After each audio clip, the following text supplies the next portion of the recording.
Complete রুটি আর মাংস খেয়েছিলাম, বাট ওইগুলো দেখাতে পারলাম না। কোনো রকম রাতটা কাটিয়ে এখন সকাল হয়ে গিয়েছে, তো এখন আসামের মধ্যে আছি। তো দেখতে পাচ্ছেন বাইরের ব্যাকগ্রাউন্ডটা অসাধারণ লাগছে, কি বলবো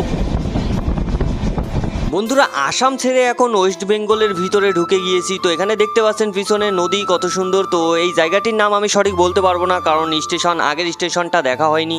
এখন নিউ জলপাইগুড়ি শিলিগুড়ি রোডের মধ্যে দিয়ে এই যে দেখতে পাচ্ছেন পিছনে ব্যাকগ্রাউন্ডে কত সুন্দর চা বাগান। এই চা বাগান দেখলে মনে হবে আমরা শিলিগুড়ি জলপাইগুড়ির মধ্যে পৌঁছে গিয়েছি। আসামেও আছে এইগুলো। বন্ধুরা ফাইনালি নিউ জলপাইগুড়ি পার হলাম, বাট এখানে খুব গরম, এর জন্য গেটে দাঁড়িয়ে আছি। মুখের অবস্থা দেখতে পাচ্ছেন, কি বলবো, ঘেমে একদম পুরো শেষ। একটা দুঃখের বিষয় হলো 38 ডিগ্রি চলছে এখানে গরম, এর জন্য মুখের অবস্থা গার অবস্থা পুরো শেষ। বন্ধুরা এরপরে 38 ডিগ্রিতে এক কাপ চা নিয়ে নিলাম, তারপরে চলে আসলাম মালদা। তো মালদা এসে এখান থেকে ভাত নিয়ে নেবো। এখানে দেখতে পাচ্ছেন ভাত আর মাংস। তো এই ভাত আর মাংস খেয়ে শরীরটা অনেকটা ভালো লাগছে। বন্ধুরা ফাইনালি কলকাতা পৌঁছে গিয়েছি। তো এই ব্লগটা এখানেই স্টপ করলাম।